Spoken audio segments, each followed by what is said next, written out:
Dealing with domestic abuse has unfortunately been a major part of police work throughout history, and sadly there won't be a police officer out there who hasn't dealt with the pain and distress caused by physical, sexual, financial and emotional abuse within domestic relationships. It's a really complicated and sensitive business. Thankfully, we as a society and as a police service are getting better at recognising the wider picture of what this can involve.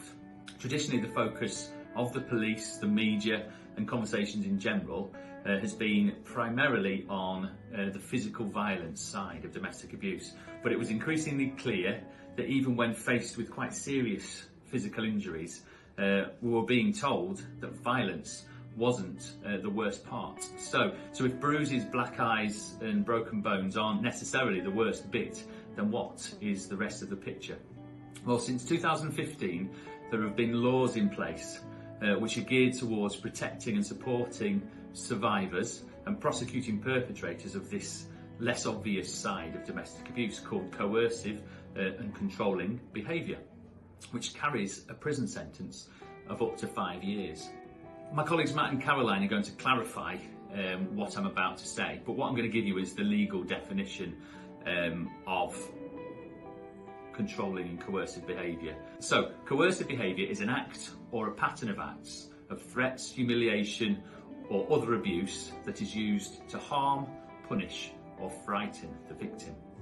Controlling behaviour is a range of acts designed to make a person subordinate or dependent by isolating them from sources of support, exploiting their resources and capacities for personal gain, depriving them of the means needed for independence, resistance and escape, and regulating their everyday behaviour. Now, that was very long-winded and a bit complicated, so hopefully now Caroline will be able to explain this all a bit more clearly. Thank you.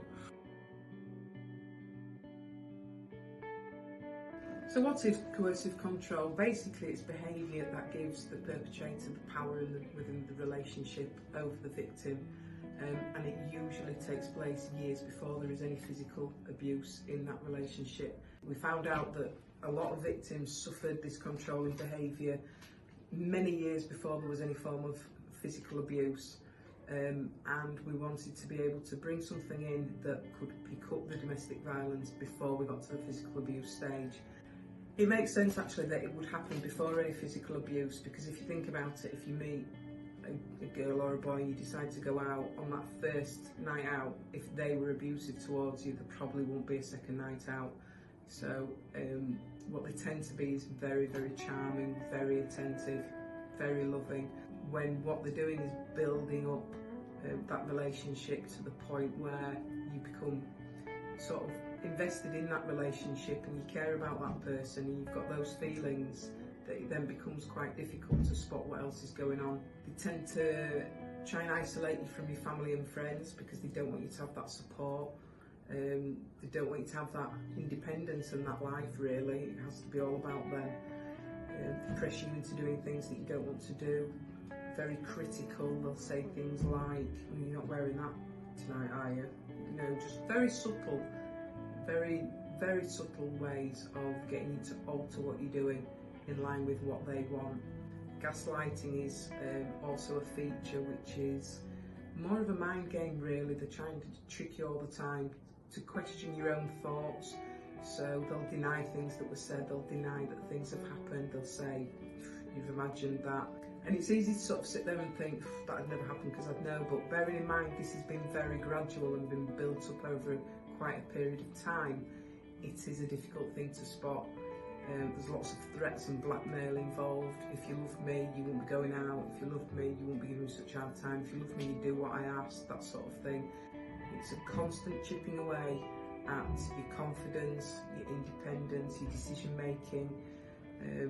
All these things then come into play when the relationship moves to the physical abuse stage, because having taken away your independence, having taken away your confidence, usually having taken away any financial independence that you have, it then becomes very difficult for somebody to walk away from that physically abusive relationship. So, you know, you're on social media and somebody wants your password, they want to see who you're talking to, They want to know where you're going, what time you'll be back, who you're seeing, why you're seeing them. All these questions, you know, when they think of the right to tell you who you can be friends with, who you can talk to. All these should be alarm bells for anybody. And if you are concerned about either yourself or anybody else, then there are things that you can do. Thank you.